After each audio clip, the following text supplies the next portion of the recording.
concernant l'impression de nos prospectus, on en imprime plus de 700 millions par an. 700 millions de prospectus imprimés par an. Bien sûr, on travaille sur l'avenir et la digitalisation, etc. Mais dans les campagnes, les gens sont encore attachés à ça. Donc pour l'instant, c'est la réponse. 700 millions. Pour le deuxième semestre 2020, nous avons pris la décision de rapatrier l'impression de donc la moitié, 350 millions de prospectus, de pays européens, l'Allemagne, l'Espagne, l'Italie, à la France. Et ce sont 14 PME françaises d'impression, un univers qui est en difficulté actuellement, avec des difficultés de la presse, avec beaucoup de choses. On a décidé de rapatrier cette production en France pour faire tourner des entreprises françaises. De ça, bravo. Ça nous coûte un peu plus cher. Oui, vraiment, ça coûte un peu plus cher. Ça coûte un peu plus cher d'imprimer un prospectus en France qu'en Allemagne. Qu'en Allemagne, en Espagne ou en Allemagne. Mais j'oublie l'Espagne et l'Italie. Qu'en Allemagne. Absolument. Absolument. Mais comment ça se fait? Le coût de la main-d'œuvre est à peu près le même en Allemagne. Un peu moins. Un peu moins. Donc c'est probablement lié à ça.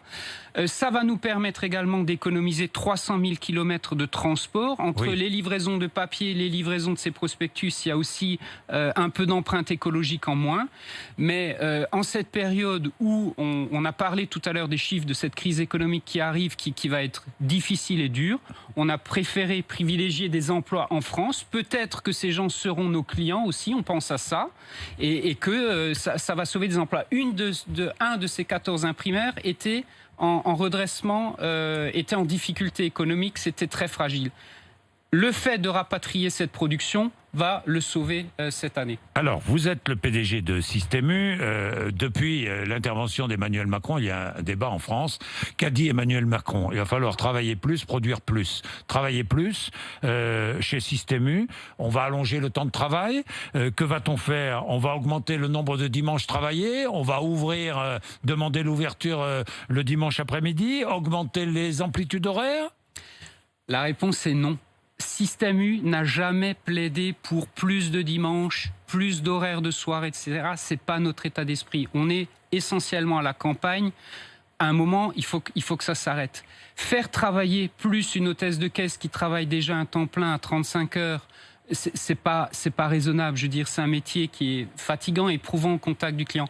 Donc c'est pas du tout notre optique. Moi, mon optique, quand on dit travailler plus, c'est plutôt donner du travail à tout le monde et créer de la richesse avec tout le monde plutôt que, voyez, faire travailler. Après que entreprise par entreprise, dans les secteurs qui le méritent, on trouve des accords et des solutions, oui.